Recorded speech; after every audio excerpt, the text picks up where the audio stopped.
ഇപ്പോൾ ശ്രീ വി ടി ബൽറാം ടെലിഫോൺ ലൈനിൽ ചേരുകയാണ്. ശ്രീ വി ടി ബൽറാം, വെള്ളാപ്പള്ളി വീണ്ടും ഇക്കാര്യങ്ങൾ ആവർത്തിക്കുകയാണ്. ഈ മലപ്പുറത്തെക്കുറിച്ചുള്ള പരാമർശങ്ങൾ, മുസ്ലിങ്ങൾക്കെതിരെയുള്ള പരാമർശങ്ങൾ, അത് പറയുവാൻ മറ്റാർക്കും തൻ്റെ ഇടമില്ല എന്നാണ് അദ്ദേഹം പറയുന്നത്. ഇവിടെ വെള്ളാപ്പള്ളിയുടെ ഈ ഓരോ പരാമർശത്തിന്റെയും യഥാർത്ഥ അപകടം എന്ന് പറയുന്നത് അദ്ദേഹത്തിന് കൃത്യമായിട്ടുള്ള മറുപടികൾ മറ്റുള്ള ആളുകൾ കൊടുക്കുന്നുണ്ട്. പക്ഷേ ഇദ്ദേഹത്തിന്റെ ഏകപക്ഷീയമായിട്ടുള്ള ഈ അധിക്ഷേപങ്ങളും അതിനെ തുടർന്നുള്ള മറുപടി ചർച്ചകളും ഒക്കെ ചേർന്ന് കേരളത്തിൽ ഉണ്ടാക്കിക്കൊണ്ടിരിക്കുന്നത് വിവിധ സമുദായങ്ങൾക്കിടയിൽ നികത്താനാവാത്ത ഒരു വലിയ വിടവാണ്, വലിയൊരു ധ്രുവീകരണമാണ്. അതാണ് ഇതിലെ ഏറ്റവും വലിയ അപകടം.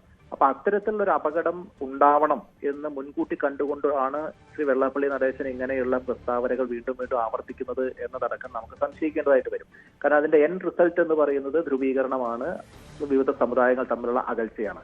അതാണ് ആഗ്രഹിക്കുന്നത് എന്നുള്ള നിലയിൽ, അല്ലെങ്കിൽ അത്തരം കാര്യങ്ങൾ ആഗ്രഹിക്കുന്ന ആളുകളുടെ ചട്ടുകമായി ശ്രീ വെള്ളാപ്പള്ളി നടേശനെ പോലുള്ള ആളുകൾ വീണ്ടും വീണ്ടും പ്രവർത്തിക്കുന്നു എന്നുള്ളതാണ് ഞാൻ ഇതിൽ നോക്കിക്കാണുന്നത്.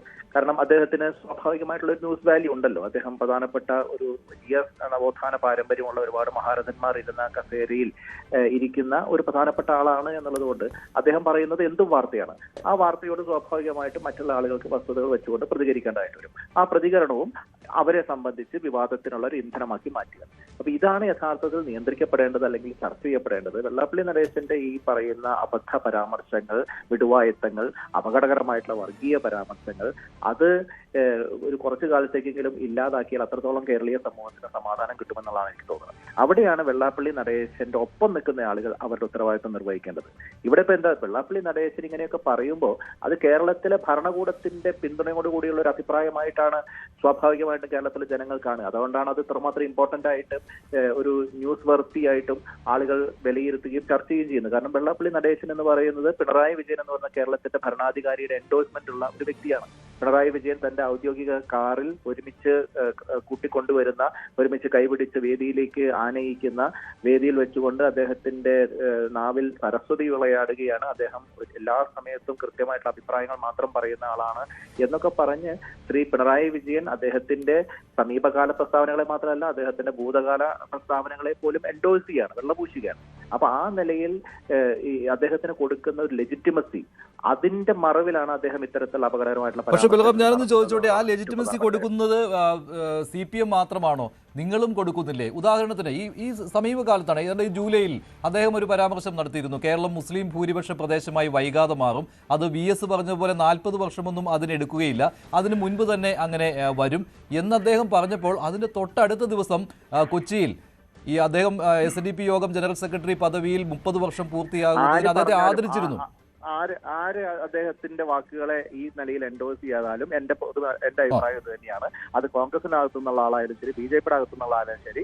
പക്ഷേ കേരളത്തിന്റെ മുഖ്യമന്ത്രി ഔദ്യോഗികമായിട്ട് ഞാൻ പറഞ്ഞു വന്നത് എന്താണെന്ന് വെച്ചാൽ, ആ ചടങ്ങിൽ ഹൈബി ഈഡൻ പറഞ്ഞിരുന്നു, എന്തും ആരുടെയും മുഖത്ത് നോക്കി പറയാനുള്ള ആർജവം കാണിക്കുന്ന ആളാണ് വെള്ളാപ്പള്ളി നടേശൻ എന്ന്. അതുപോലെ തന്നെ K ബാബു MLA, തൃപ്പൂണിത്തുറ MLAയും സമാനമായ രീതിയിൽ തന്നെ വെള്ളാപ്പള്ളിയെ പുകഴ്ത്തിയിരുന്നു. ഏത് സമയത്താണെന്നും കൂടി ആലോചിക്കണം. വെള്ളാപ്പള്ളി ഇത്തരത്തിൽ മുസ്ലിം വിരുദ്ധ പരാമർശം, മലപ്പുറം വിരുദ്ധ പരാമർശം നടത്തിയിരുന്ന അതേ സമയത്ത് തന്നെയാണ് അത്തരത്തിൽ ഏറ്റുപിടിച്ചത്. പക്ഷെ താങ്കൾ എന്തായാലും അതിനെ എതിർക്കുകയാണ്. നന്നായി. ഞാൻ അത് തന്നെയാണ് പറയുന്നത്. വളരെ അർത്ഥസംഖ്യക്കിടയില്ലാത്ത വണ്ണം ഞാൻ പറയുന്നു, വെള്ളാപ്പള്ളി നടേശന്റെ സമീപകാല പ്രസ്താവനകളെ എൻഡോഴ്സ് ചെയ്യുന്ന സമീപനം ഉത്തരവാദിത്തപ്പെട്ട ഒരു രാഷ്ട്രീയ നേതാവിന്റെയും ഭാഗത്ത് ഉണ്ടാവാൻ പാടില്ല. കോൺഗ്രസ് ആയാലും ശരി, CPM ആയാലും ശരി. പക്ഷെ കേരളത്തിന്റെ മുഖ്യമന്ത്രി അത് ചെയ്യുമ്പോൾ അതിന് കൂടുതലായിട്ടുള്ള ഒരു പ്രാധാന്യവും അതിൻ്റെതായിട്ടുള്ള ഒരു ഇമ്പാക്റ്റും ഉണ്ടാവുന്നുണ്ട് എന്നുള്ളത് കാണാതിരിക്കാനും കഴിയില്ല. അപ്പൊ അതാണ് ഇവിടെ ചർച്ച ചെയ്യേണ്ടത്. ഇവിടെ ഇപ്പം ശ്രീ ഫസൽ ഗഫൂർ ഒക്കെ വ്യക്തമായിട്ട് പറഞ്ഞതുപോലെ ഇക്കാര്യത്തിൽ വസ്തുതകൾ വെച്ചുകൊണ്ട് ഇദ്ദേഹത്തിന്റെ ഈ നറേറ്റീവുകളെ കൗണ്ടർ ചെയ്യാനുള്ള ഉത്തരവാദിത്തം അത് സർക്കാർ കാണിക്കണം എന്നുള്ളതാണ്. കാരണം ഞാൻ ഞങ്ങളുടെ ഒരു അനുഭവം പറയുകയാണ്. നേരത്തെ സംഘപരിവാറിന്റെ വലിയ ചില നുണപ്രചരണങ്ങളെ അന്ന് ഗവൺമെന്റിന്റെ ഭാഗമായിട്ട് നിന്നുകൊണ്ട് UDF ഗവൺമെന്റിന്റെ സമയത്ത് ഞങ്ങൾ പ്രതിരോധിക്കുകയും അത് തുറന്നു കാണിക്കുകയും ചെയ്യുന്നു. ഇപ്പോൾ ക്ഷേത്ര സ്വത്തുക്കൾ മുഴുവൻ, ക്ഷേത്രത്തിലെ വരുമാനം മുഴുവൻ സർക്കാർ കൊണ്ടുപോവുകയാണ് എന്നൊക്കെ നിലയിലുള്ള ഒരു പ്രചരണം അന്ന് ശശികലയും സംഘപരിവാറും ഒക്കെ വളരെ ആവർത്തിച്ച് നടത്തിയപ്പോൾ അന്നത്തെ ദേവസ്വം വകുപ്പ് മന്ത്രിയാണ് അക്കാര്യത്തിൽ വളരെ ക്ലാരിറ്റി വരുത്തിയത്. ക്ഷേത്രത്തിലെ വരുമാനം ഒന്നും സർക്കാർ കൊണ്ടുപോകുന്നില്ല എന്ന് മാത്രമല്ല, ക്ഷേത്ര നഗരങ്ങളുടെ ഒക്കെ വികസനത്തിന് വേണ്ടി സർക്കാർ ഖജനാവിൽ നിന്ന് അങ്ങോട്ടാണ് പൈസ ചെലവഴിക്കുന്നത് എന്നുള്ളത് കൃത്യമായിട്ടുള്ള കണക്കുകൾ സഹിതം പറഞ്ഞപ്പോൾ അതോടുകൂടി ആ ക്യാമ്പയിൻ സംഘപരിവാറിന് പിൻവലിക്കേണ്ടി വന്നു. അവർക്ക് തെറ്റുപറ്റിപ്പോയി എന്നതടക്കം ഒരു പരസ്യമായിട്ടല്ലെങ്കിൽ പോലും അവർക്ക് സമ്മതിക്കേണ്ടതായിട്ട് വന്നു. അപ്പൊ ആ ലെവലിൽ ഈ മലപ്പുറത്തിനോ അല്ലെങ്കിൽ മലബാറിനോ അല്ലെങ്കിൽ മുസ്ലിം കമ്മ്യൂണിറ്റിക്കോ അനധികൃതമായി എന്തെങ്കിലും കിട്ടുന്നുണ്ട് എന്നുള്ള ഒരു ധ്വനി ഇവിടെ അത് അഡ്രസ് ചെയ്യപ്പെടാതെ അവശേഷിപ്പിക്കരുത്. അതിൽ കൃത്യമായിട്ടുള്ള ക്ലാരിറ്റിയോട് കൂടി അങ്ങനെയാണെങ്കിൽ ശ്രീ വി ടി ബൽറാം, ഇങ്ങനെ പറയുന്നയാളെ കേസെടുത്ത് അകത്തിടണം എന്ന് പറയുവാനുള്ള ആർജവം നിങ്ങൾക്കുണ്ടോ? ഞാൻ പറഞ്ഞു, കേസെടുക്കുക എന്നുള്ളതും അതിന്റെ പ്രത്യാഘാതം ഉണ്ടാകുക എന്നുള്ളതല്ല, അതിന് വസ്തുതകൾ വെച്ചുകൊണ്ട് നിഷേധിക്കണ്ടേ?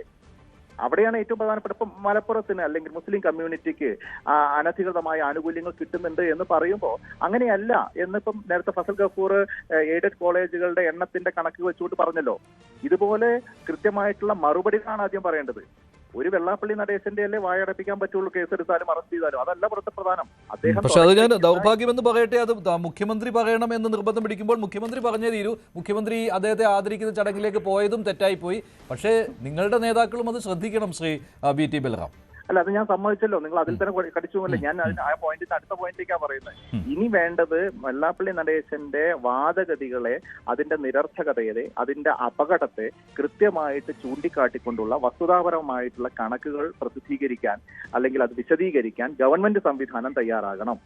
ഇവിടെ അത്തരത്തിലുള്ള ഒരു അനധികൃതമായിട്ടുള്ള ആനുകൂല്യവും കേരളത്തിൽ ഈ വെള്ളാപ്പള്ളിയും കൂട്ടരും പറയുന്നത് പോലെ, സംഘപരിവാർ പറയുന്നത് പോലെ മുസ്ലിം കമ്മ്യൂണിറ്റിക്ക് കിട്ടുന്നില്ല എന്നുള്ളത് തന്നെയാണ് യാഥാർത്ഥ്യം.